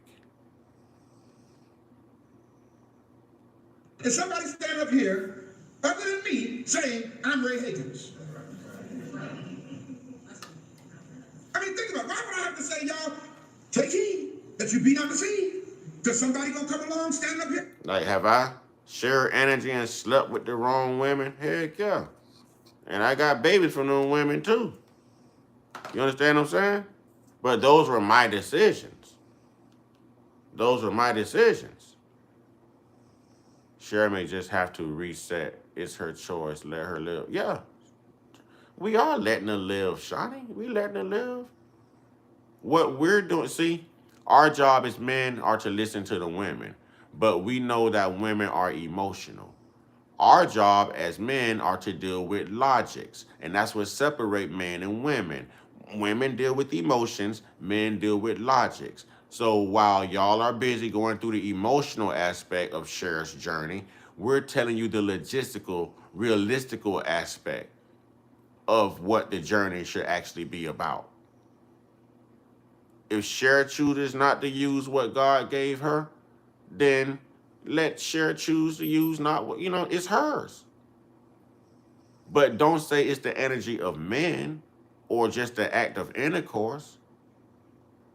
You know what I'm saying? Right. It's about balance. Say it's a decision that we make to lie with the wrong people and give our energy to the wrong people. Let that be your journey to find people who are like-minded like you, who are conscious like you, who are positive like you, who are uplifting, inspiring as you, who are ambitious and self-driven as you. I ain't beating her up. I'm just telling the truth, man. And I would expect y'all to tell me the same thing. So come on. I got to be able to keep it real with y'all, because I damn sure want y'all to keep it real with me.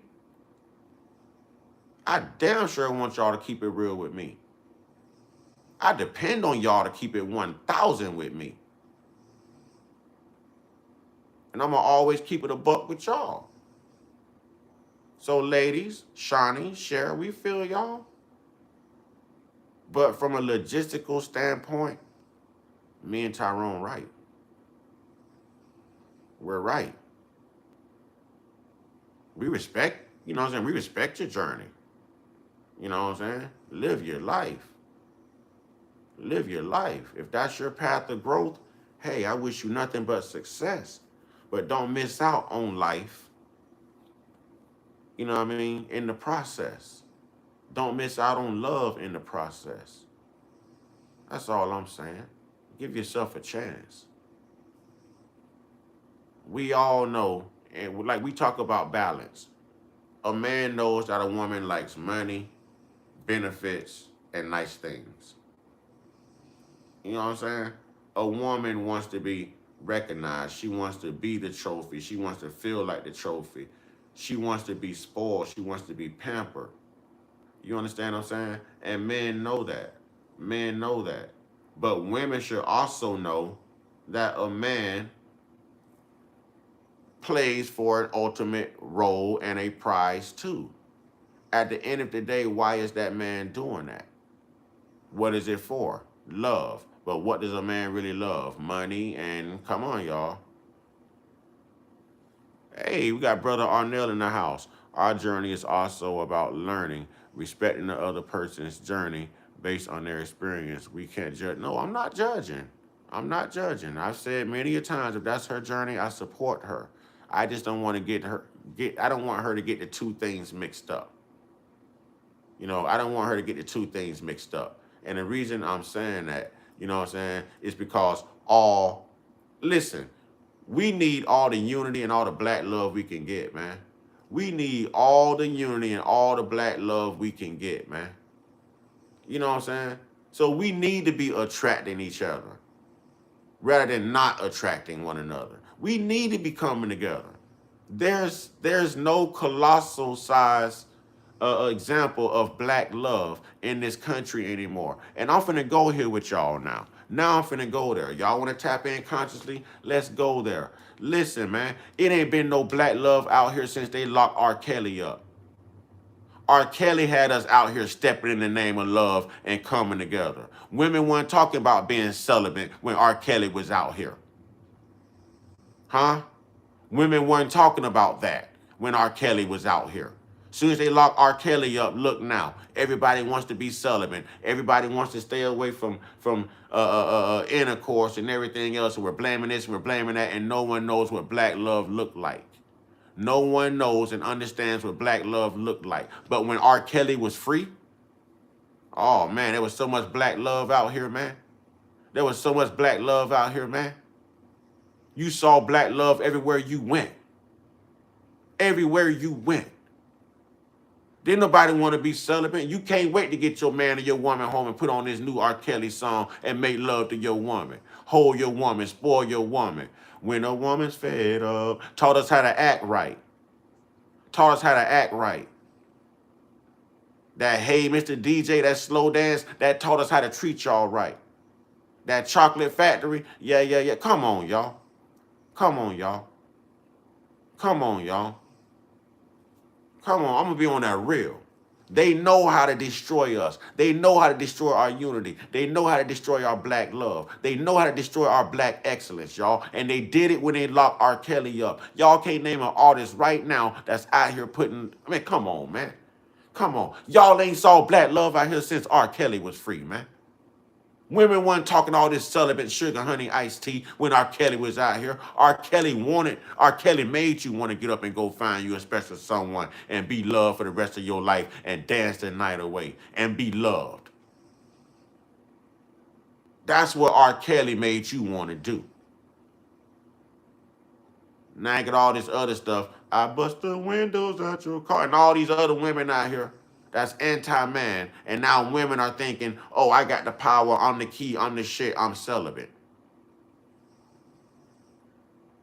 You're not hurting us. I'm just telling the truth. Take your journey. And be proud walking your journey. And may you grow, and I fully support you. But we need to bring back black love. Look at all this racism running rampant through this country. You know what I'm saying?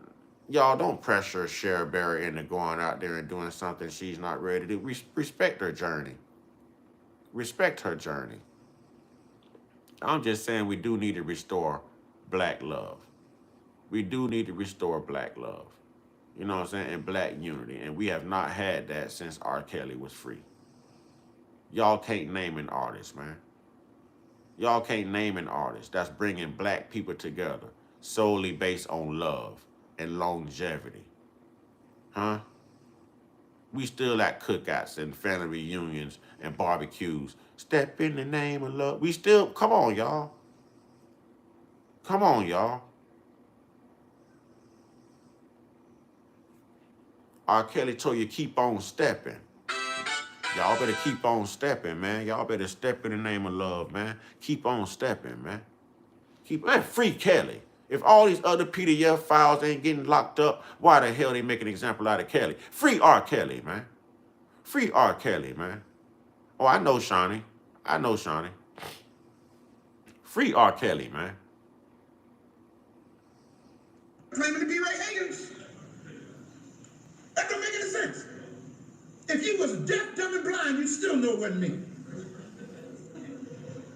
Right? Because my lips wouldn't say, yeah, buddy. So the last thing he was concerned about is somebody claiming to be him. What he's actually saying is people are going to come along teaching that he is Christ and deceive a lot of people. Now let me ask you all a question. The person that you're talking to, here's the question you want to ask them. Are people teaching that Jesus is Christ? It's not about color. It's not about color. It's about content and character.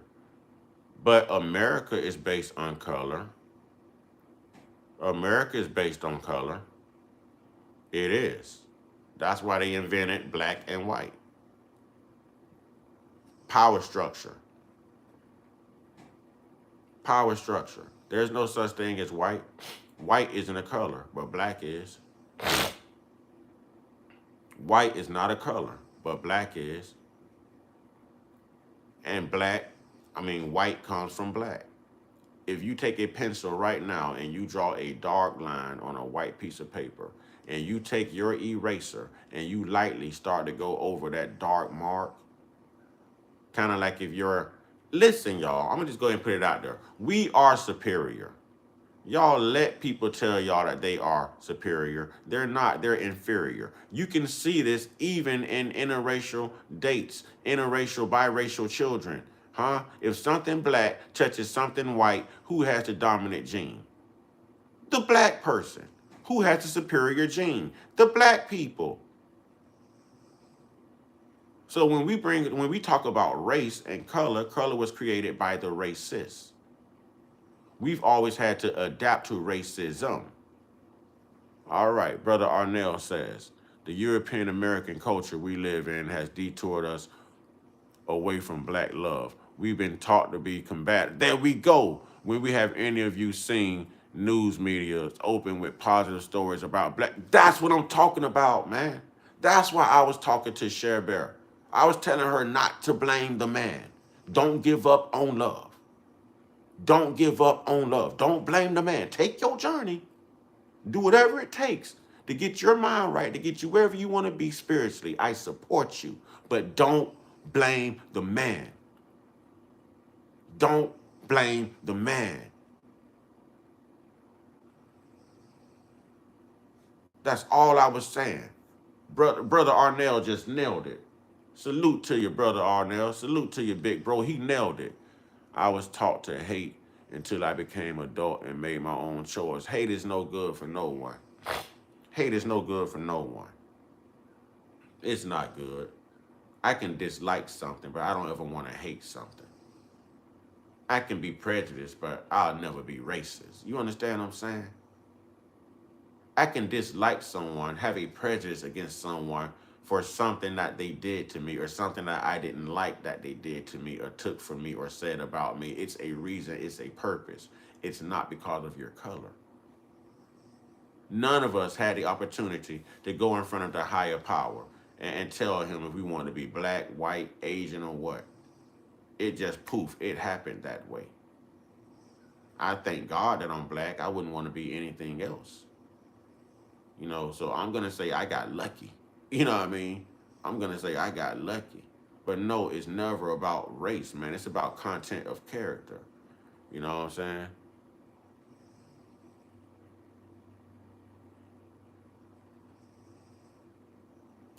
No, I said you haven't saw that since R. Kelly. You haven't saw that. Everyone you're naming predates R. Kelly. I'm cool with them too. Al Green, Sam Cooke, Marvin Gaye. You know what I mean? I know all about them. I know all about them. But they predate R. Kelly. R. Kelly has been the latest artist to bring people together out of love. I don't know what happened to people like Jaheim and what's your boy name? I think Mario's pretty good, but Jaheim and God dog it, Life Jennings. You know what I'm saying? Life Jennings.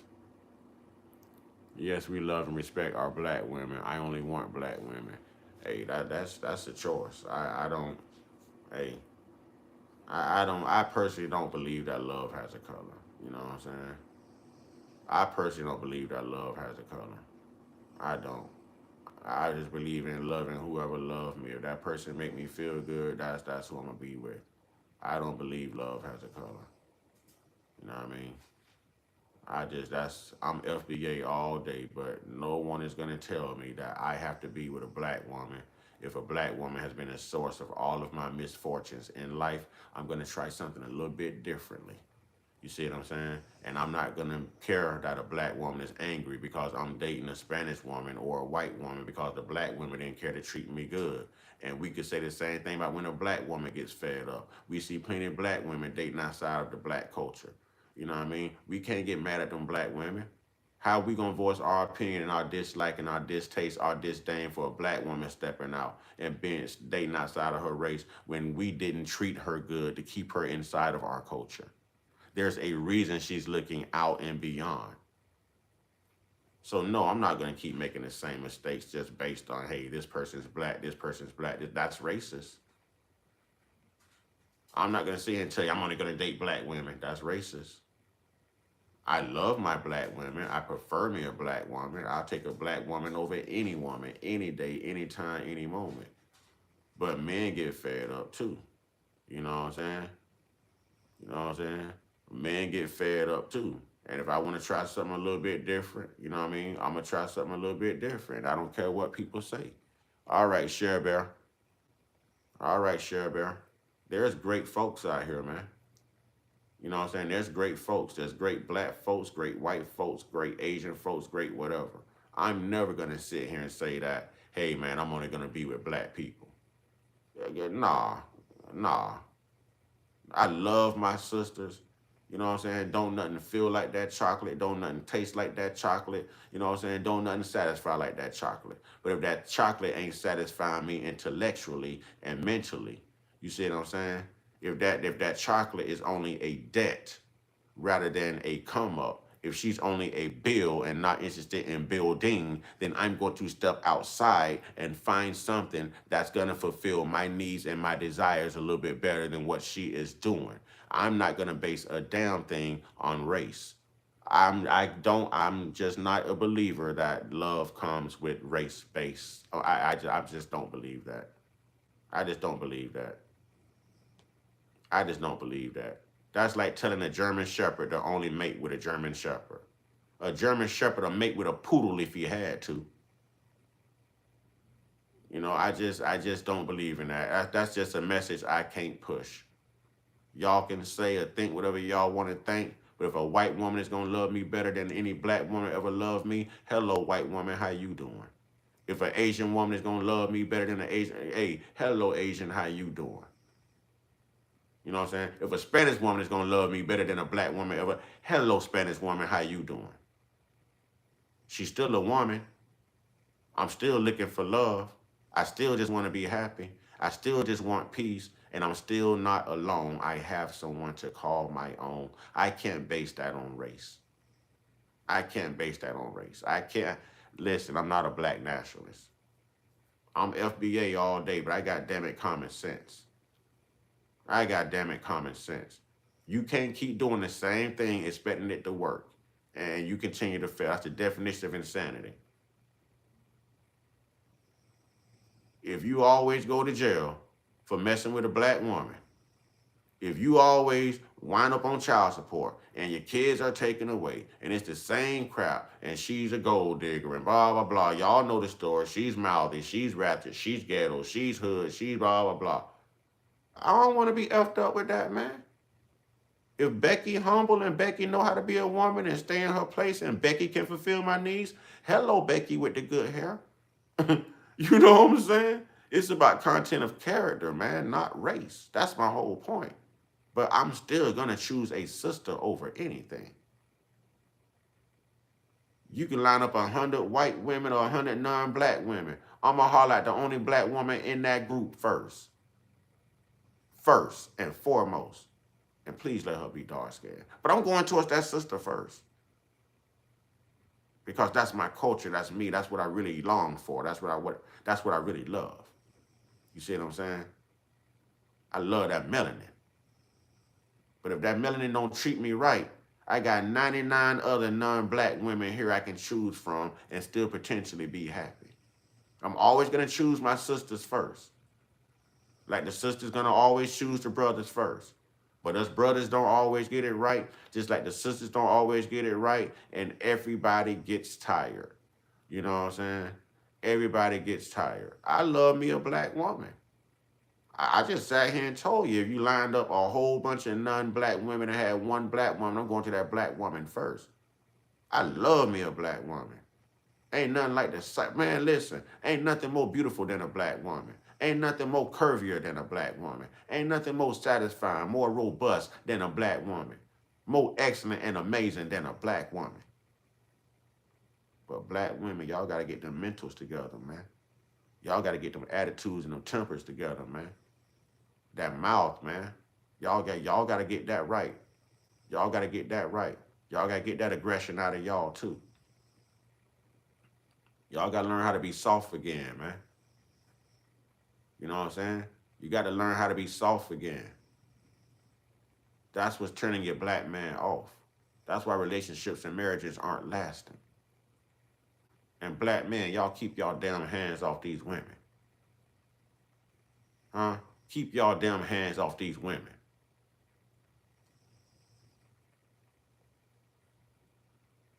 I think I'm going to leave that there. That's a great stopping point. I'm going to leave that right there. Well, yeah, we do definitely need to restore black love. Sure, I wish you, you know what I'm saying, the best. I want you to have an amazing outcome in your journey, you know, and let no one distract you, you know, let no one take you away from your journey. Be excellent, be amazing. And let's restore black love, man. Everything else going outside of race is just a supplemental love. If you want a real, authentic, organic love, man, that only comes black on black. You know what I'm saying? That only comes black on black. You know, anything else is a supplemental vitamin. So we do need to restore black love. You know what I'm saying? Right. There you go, Tyrone. Black love is the best. That's the way I feel, but I don't have problems with any other women. Exactly. Exactly. If I keep striking out with a black woman, I'm going to try something else different, and I don't care what anyone else says. I have to live my life. I have to be happy. As long as she loves me and make me feel like I'm the man, and I love her and I make her feel like she's the woman, you know what I'm saying? Then shoot, man. Why do I care about what someone thinks? You know what I'm saying? Why do I care about what someone thinks? If that black woman is angry because she see me with a white woman, then that black woman should have been a little less ratchet. She should have been a little less controlling. She should have helped out a little bit more. And if I see a sister with a white man, then us black men should have been a little bit more, you know what I'm saying, understanding and a little bit more supportive, you know what I'm saying, of a black woman. Real talk. LOL Uncut. Don't we really want a woman who values us for more than our sexual stamina? I never said nothing about sex. I said love, making me feel like I'm the man, fulfilling my needs. I'm fulfilling her needs. I make her feel like she's all woman. I never said anything about sex. I never said anything about sex. I said love. I said love, completion, making someone feel whole. You know what I mean? A friend for life, longevity. It has nothing to do with sex. You know what I'm saying? Who makes your heart beat? Who makes you feel special? Who are you running to pick the phone up for on the first ring? You know, when you're not feeling good, who's nursing you back to health? Who's sending you that text message in the morning? Hey, good morning, glad to see you, I love you. That don't come with a color. That comes with content of character, and that has nothing to do with sex. Those are all the things that matter. I don't care about sex when it comes to love. I'm more interested in love than I am sex. You can get sex anywhere. Real love, well, you just can't find that anywhere. You can find sex anywhere. Hell, you could pay for sex. You can't pay for real love. You can't find real love anywhere. You know what I mean? That's my message. That's my message. That's my beliefs. I'm not even telling you that's facts. I'm just telling you that's my beliefs. I would take love over sex. I would take real, organic, authentic, longevity, love. You know what I'm saying? Unconditional love over sex. Any day. Any day.